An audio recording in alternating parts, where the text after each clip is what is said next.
Olá pessoal, aqui é o professor Holanda, no canal Minuto do Xadrez. Então, a gente vai conhecer um método até certo ponto revolucionário, que é chamado método dialético. É um método que eu desenvolvi no Ginásio Experimental Olímpico Juan Antônio Samaranch. Se fundamenta na Gestalt, né? E o que é Gestalt? É a síncrese, análise e síntese. O que é a síncrese? É a visão do todo sem conhecer as partes. O que é a análise? É o conhecimento das partes. E o que é a síntese? É o conhecimento do todo, agora já conhecendo as partes. Então é da maior importância que você passe por esse processo para que a aprendizagem seja plena, né? Tem pessoas que usam o método parcial, outras pessoas usam o método global, outras global parcial. O método dialético faz uma grande síntese de tudo isso.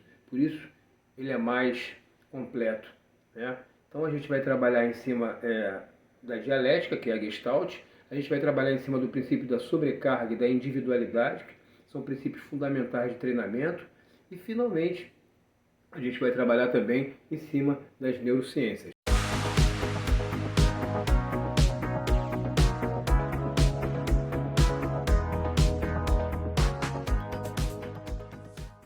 Vamos lá então. Primeiro a gente aprende o nome das peças. O rei, né? A dama, a torre, o cavalo e o bispo. Primeiro nome. E também o peão, que a gente chama de peão. Muitas pessoas nem chamam de peça, chamam só de peão. Então a gente tem 6 peças diferentes no jogo de xadrez. Depois aprende a arrumar as peças no tabuleiro.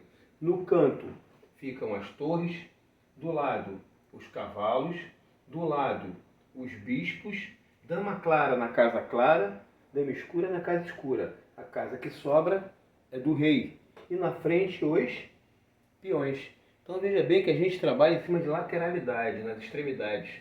As torres do lado do cavalo, do lado do bispo, aí depois a dama e o rei, na frente os peões. Assim a gente já sabe o nome e a arrumação das peças no jogo de xadrez. E agora a gente vai entender um valor absoluto. O valor absoluto é um valor só para você ter referência para jogar xadrez, porque na verdade, durante a partida, o que vale é o valor relativo. Isso você só vai adquirir esse entendimento durante muitas partidas, né? Mas o valor absoluto é, primeiro, o rei. O pessoal fala infinito, fala que não tem valor. Não, não é nada disso. O rei, aqui Holanda falando, né? O rei vale o jogo. Porque se ele tomar checkmate, que vocês vão saber o que é o checkmate, é quando o rei está atacado, ele está em xeque. Quando ele está atacado e não tem saída, checkmate. É o objetivo do jogo de xadrez, por sinal. Então, o rei vale o jogo. Porque se ele tomar o mate, acabou o jogo. A dama vale 10 peões, tem gente que bota 9. É um valor que também é muito fácil de definir, mas ela é muito poderosa. Vocês vão entender o porquê, por causa dos movimentos. A torre vale 5 peões, o bispo e cavalo valem 3 peões e o peão, que vale 1 peão. Esses são valores absolutos para o aluno, ou educando, ou professor, quem estiver aprendendo a jogar xadrez, ter uma noção básica dos valores iniciais. Durante a partida, um peão que está na 7ª casa, a gente vai ver que ele pode promover quando chega na 8ª, né? E aí você pode pedir dama, torre, cavalo, bispo. Normalmente você pede a dama, que tem maior valor. E aí você vai ver que o peão na 7ª casa, se ele for chegar na 8ª sem ser capturado, ele vale quase uma dama, né? Um peão que vale 1 vai se tornar 10, vai se transformar em 10 ou 9. Então, esse valor é importante se compreender essa relatividade do valor. E agora, vamos para o movimento das peças. A gente começa pela torre, porque é o movimento mais fácil. A sequência pedagógica é bem interessante. Observem. A torre anda para frente, para trás, para um lado e para o outro. Ou seja, na horizontal e na vertical. O bispo anda em diagonal, nas diagonais. Ok? Por que a gente aprende a torre depois do bispo? Porque uma torre e um bispo é como se fosse uma dama, né?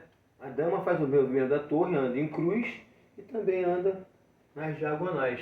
Então é como se fosse uma torre e um bispo. Você aprendeu a torre, que anda em cruz, aprendeu o bispo, que anda em diagonal, e agora aprende a dama, que combina o movimento dos dois, ok?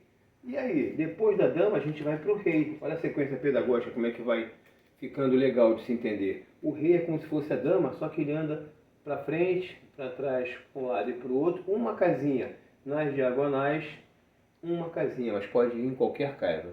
É uma peça que não pode se colocar nunca em xeque, tá? Então, o rei, a gente já aprendeu 4 peças, né? A torre, o bispo, a dama e o rei.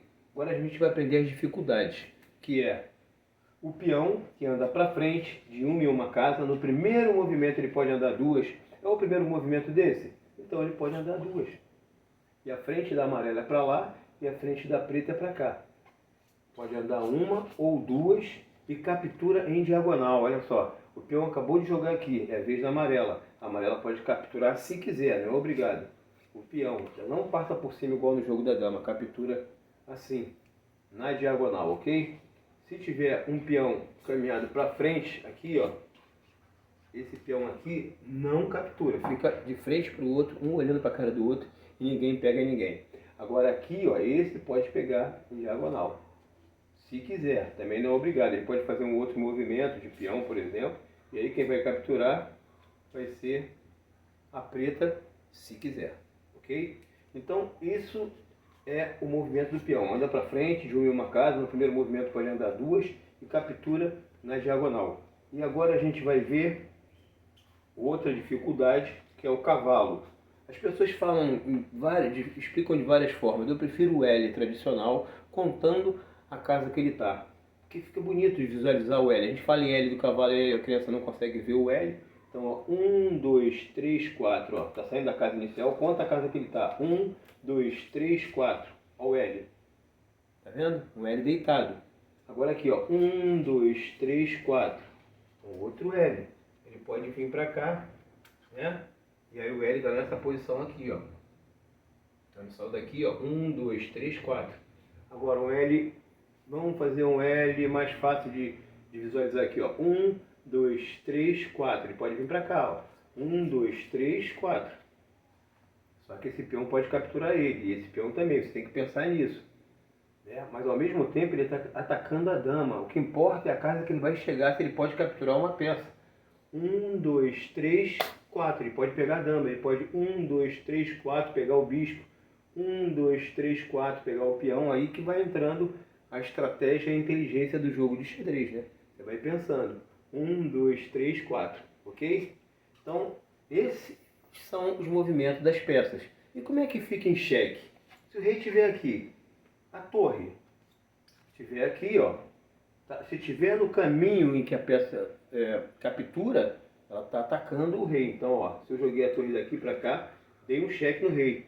O bispo, vamos supor que o bispo estivesse nessa casa, né? Aí eu jogo para cá, ó, ataquei o rei. O rei tem que sair do cheque. Tem 3 formas de sair do cheque. Uma, mover o rei. 2, tapar a frente do rei. 3, capturar a peça que está atacando. Se não tiver nenhuma dessas 3, você tomou o checkmate. Né? Mas se tiver as 3, você vai tentar escolher a melhor delas. Se tiver 2, a melhor delas. Se tiver só uma, o que você pode fazer é fugir, ok? Então, torre bispo, a dama, por exemplo, ó, pode atacar em diagonal, cheque, ou na horizontal, como torre, tá vendo? Cheque também. Um rei não pode atacar o outro, nem pode ficar perto do outro. Beleza? O peão, ó, andei 2 casas. Tá vendo? No primeiro movimento, ataquei o rei. O rei está aqui. Nesse caso, como o peão não está defendido, eu posso capturar com o rei, porque o rei anda de uma em uma casa, pode pegar o peão. Ok? Então o peão chegou e ataca como ele captura. Diagonal. O cavalo, ó. 1, 2, 3, 4. 1, 2, 3, 4. Ataquei o rei. O rei tem que sair dessa quarta casa que o cavalo ataca. Ok? Então, assim a gente tem uma noção básica do xadrez, o nome das peças, a arrumação, o valor das peças, o movimento das peças e quando acontece o cheque. Ok? Depois a gente continua. Um abraço e fica ligado no Minuto do Xadrez.